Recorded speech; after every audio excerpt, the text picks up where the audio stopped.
제가 오늘 이제 이 3월상 마지막 시간이 됐는데요. 작년 3월 10일 날, 3월 10일 날 시작이 되었어요. 그죠? 시작이 되었어요. 그래서 딱 11개월 걸린 것 같아요. 11개월 동안 우리가 길보아산까지 오는데 11개월이 걸렸어요.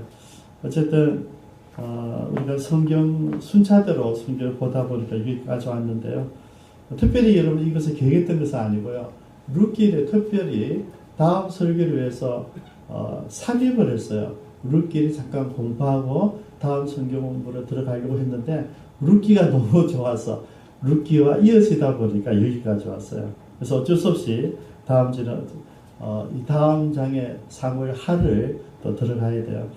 제가 이 성경 구속사적인 이 시리즈는 수요일에 계속 설교를 해왔는데요. 이제는 어쨌든 주일날 오전에 우리가 전체 교인들 같이 듣게 되어서 감사드립니다. 오늘 본문은 길보아산 전투입니다. 그래서 이 길보아산에서 사울이 이제 죽는 내용이죠.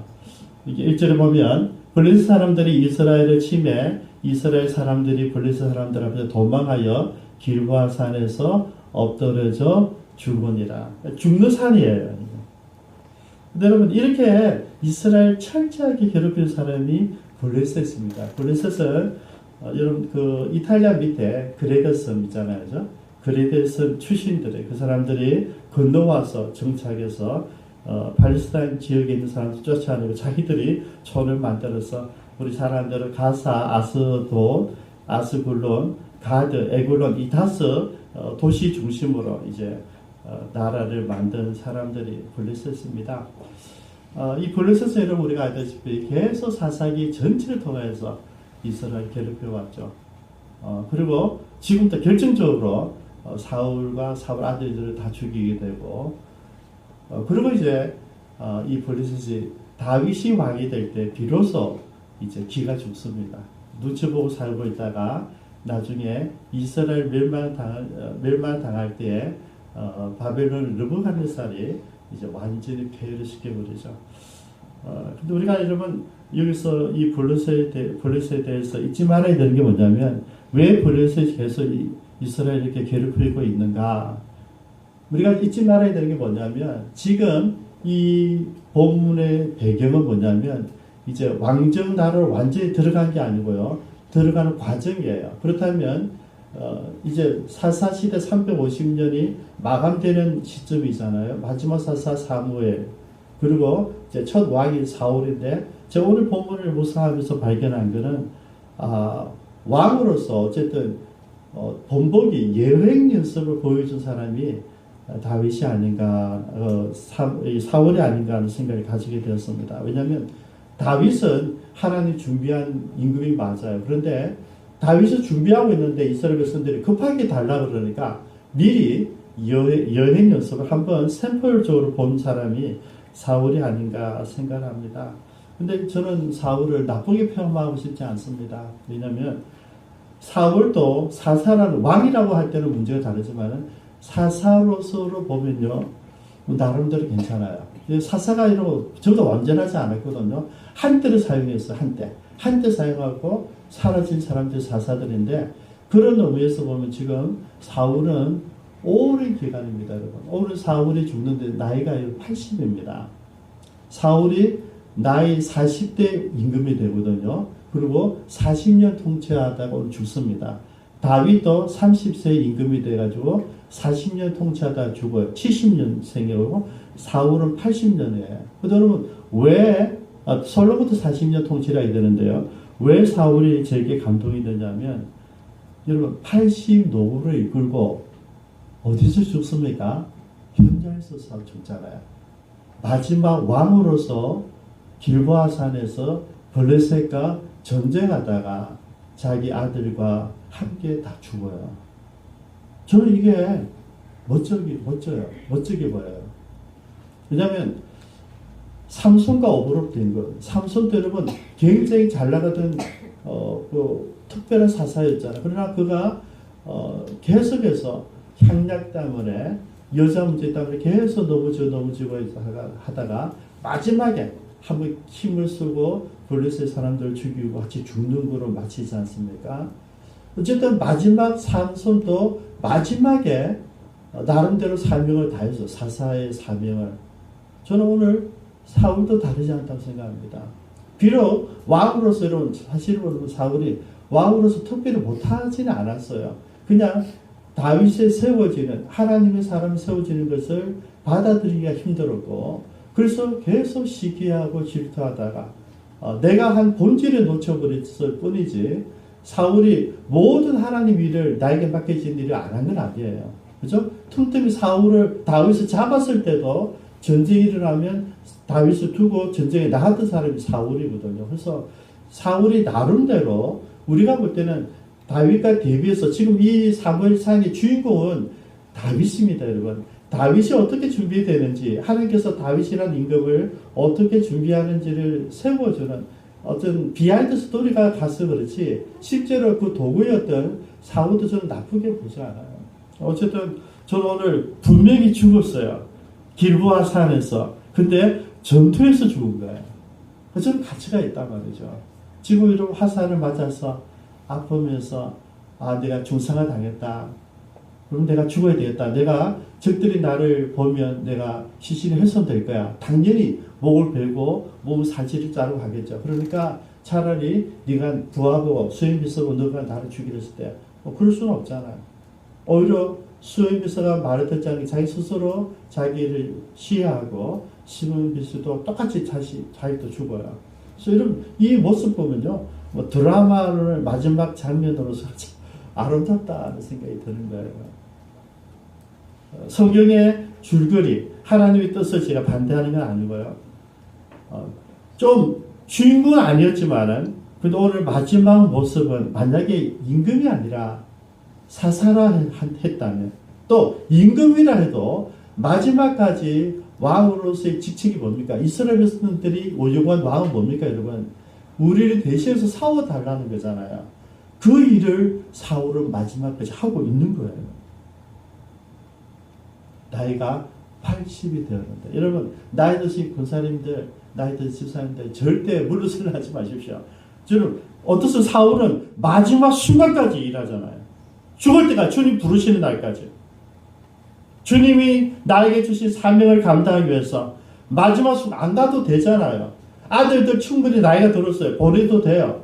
아들이 나이가 다 50대, 60대잖아요. 보내도 돼. 그런데 마지막 순간에 거기 나가요, 여러분. 이런 멋진 충성된 사람이 어디 있습니까, 여러분? 여러분, 절대 여러분, 내가 나이가 들었다고 빼지 마십시오, 여러분. 나이와 상관없어요. 하나님이 이르는 부르시는 그날까지. 제가 24년 전에 오늘을 위해서 훈련 받고, 우리가 그 세미나 할 때 마지막 날, 선교사 파송식을 하더라고요. 67대, 67대 집사님을, 아주 집사님을 텐진을 선교사로 보냈어요.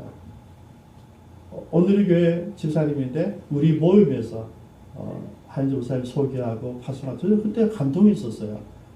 그 당시만 해도 67이 나이가 많은 축이었거든요. 근데 67세 된 선교사를 파송하더라. 그분은 참 기쁨으로 하시더라고요. 내가 태어난 거 텐진, 내가 사역한 거 미국, 일본, 그리고 내 마지막을 오늘의 교회에서 내가 선교사로 내 고향으로, 내가 태어난, 한국 사람이지만은 내가 태어난 텐진으로 돌아간다는 거죠. 제가 그 이후에 소식을 제가 듣지 못했는데, 그 감동이 있었어요. 근데 오늘 저는 더 감동이 있어요.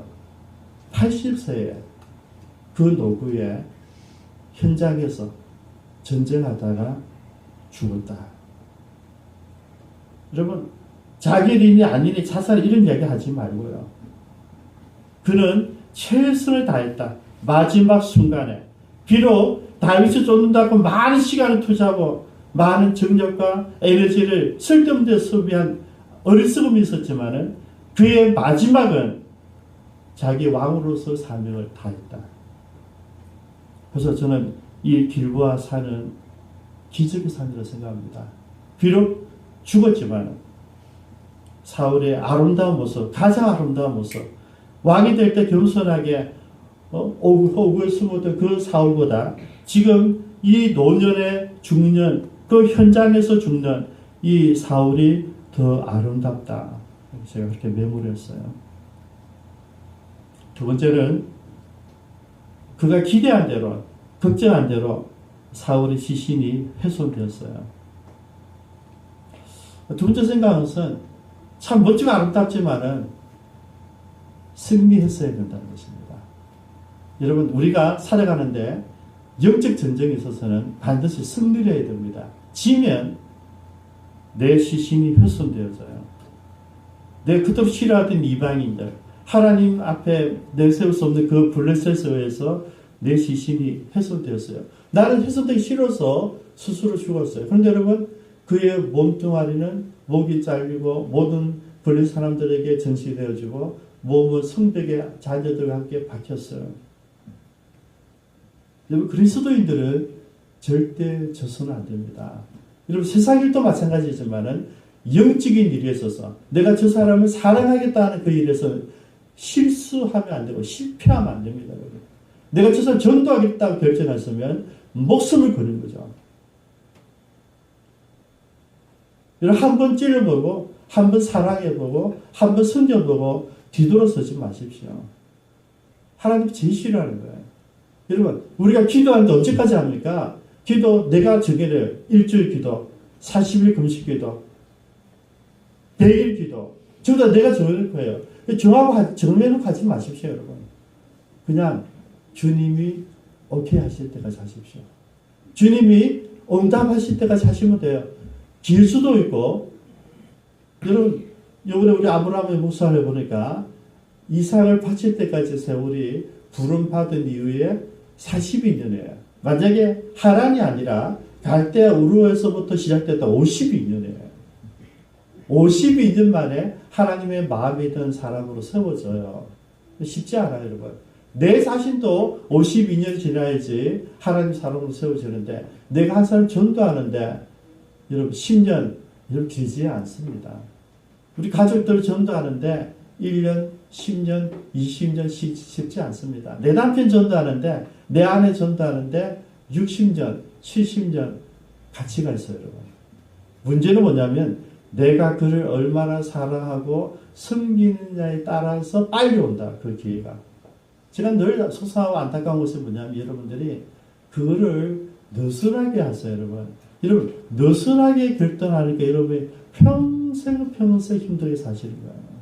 여러분, 처음부터 목숨을 걸면 돼요. 그러면 70년 만에 돌아올 그 남편이 겨우 1년 만에 돌아올 수 있단 말이죠. 그것은요, 내가 얼마나 사랑하느냐, 얼마나 섬기느냐에 있어요.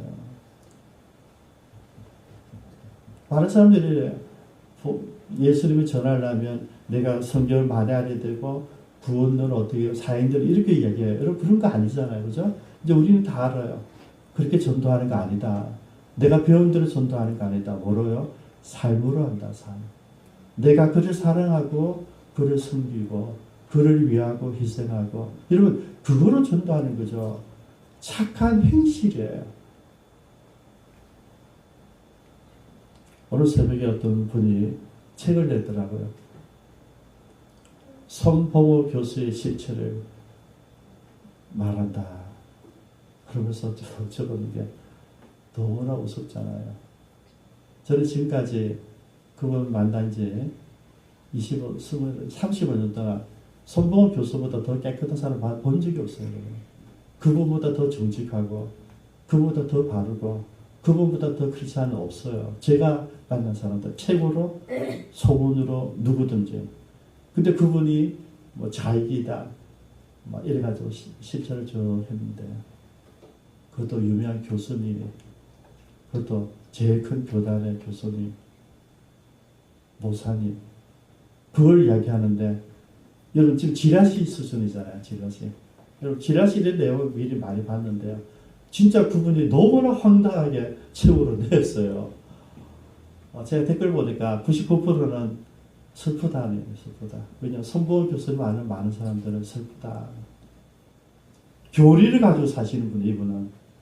삶을 가지고 이야기하자는 게 손봉호 교수. 손봉호 교수님이 하는 이야기가 뭐냐면, 제 감동을 준 게, 그때는요, 전부 다 성공만 하면 돼요.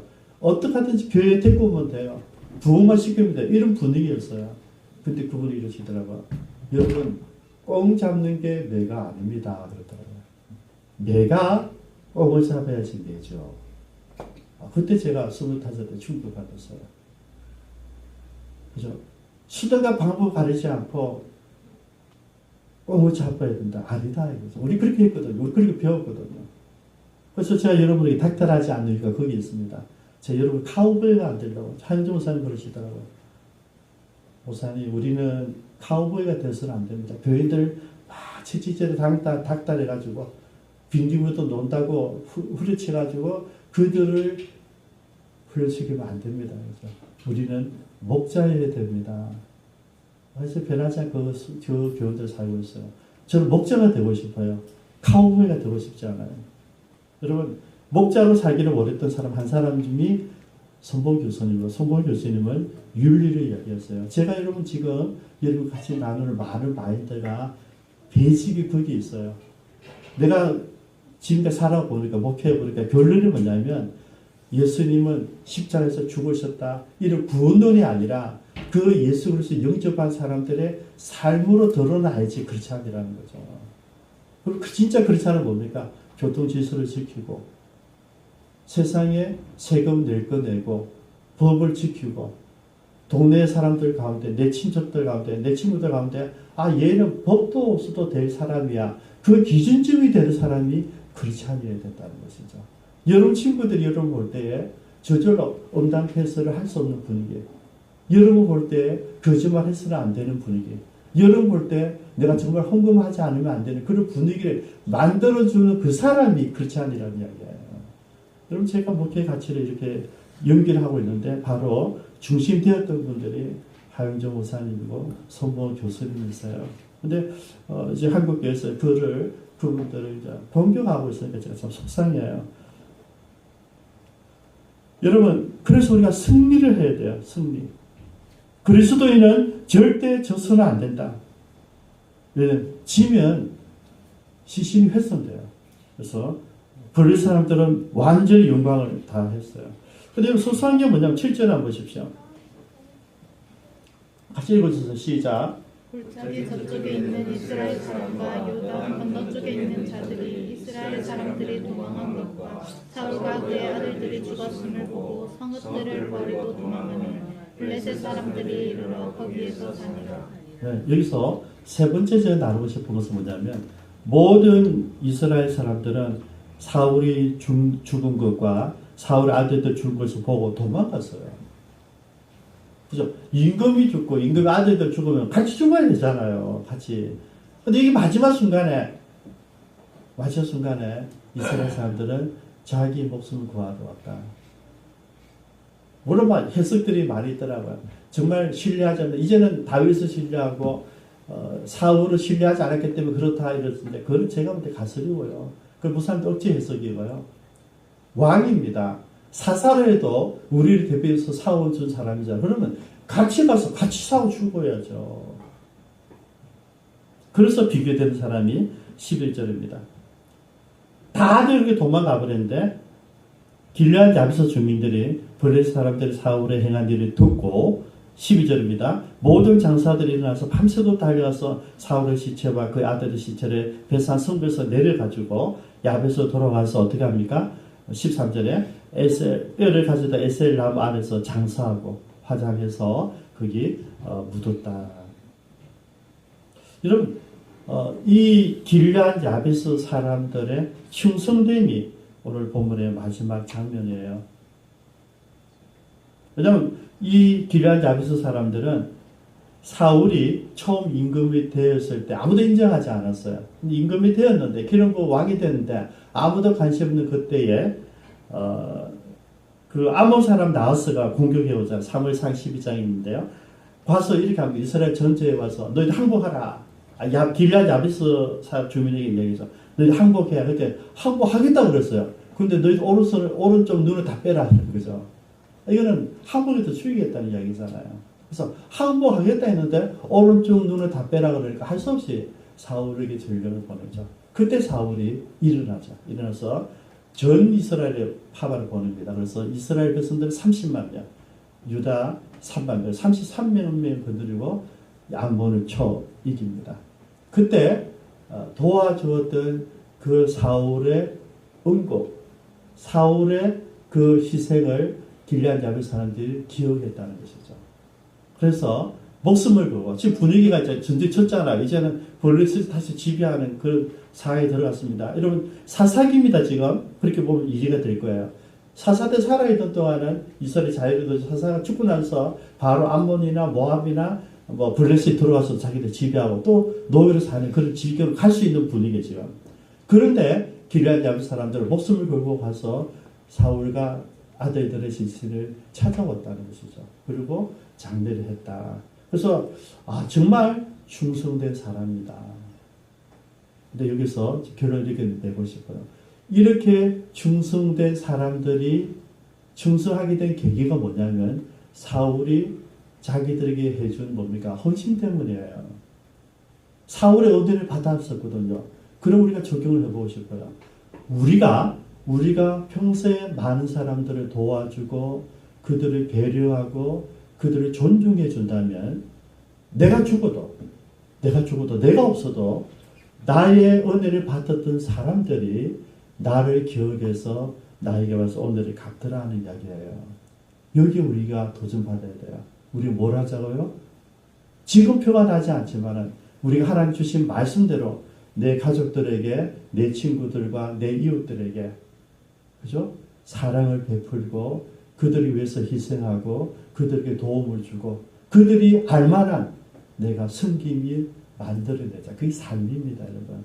그 삶이 있었으니까 모든 이스라엘은 사울을 죽을 때 도망갔어요. 그러나 길앗 야벳 사람들은 목숨을 걸고 왔어요. 왜? 사울이 나에게 도와준 그 삶을 기억한 거죠. 여러분, 우리 주변에 있는 많은 사람들을 우리가 무엇으로 전도하겠습니까, 여러분? 이 사울이 한때입니다, 여러분. 저는요, 사울이 전생이 아니고 한때였지만은 길앗 야벳 사람들을 위해서 그가 헌신했던 그 아름다운 그 사건, 그 때를 길앗 야벳 사람들을 기억하고 있더라 하는 것이죠. 같이 한번 기도하겠습니다.